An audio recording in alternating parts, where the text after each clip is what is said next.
Magandang araw po sa inyong lahat. Nadine Lustre, namangha ngayon.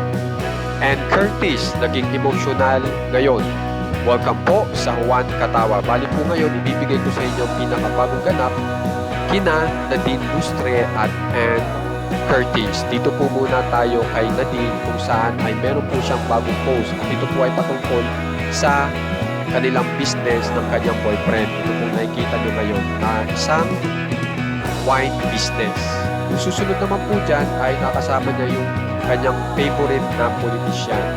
Okay, tapos yung susunod po dyan ay kung saan namangha si Nadine Lustre ngayon. At ito nga po, nakakita po siya ng dal na isang manananggal na sikat po sa Pinas.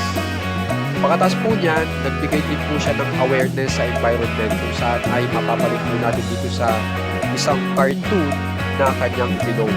Yan po. Tapos naman po niyan, dito naman po tayo kay Ann Curtis. Alamin natin kung bakit po siya naging emotional. Naging emotional po dyan si Ann Curtis dahil po nag-birthday po si Dalia, ang kanyang daughter na 5 years old na po. At tuwang-tuwa nga po si Ann Curtis patungkol dyan at naging emotional po siya dyan.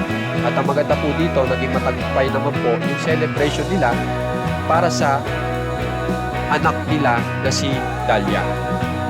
So guys, kung gusto nyo po malaman lahat ng mga bagong updates sa mga famous celebs ng Pinas, alam nyo na po ang gagawin. Subscribe lang po kayo sa ating channel na Juan Katawa. Maraming salamat po.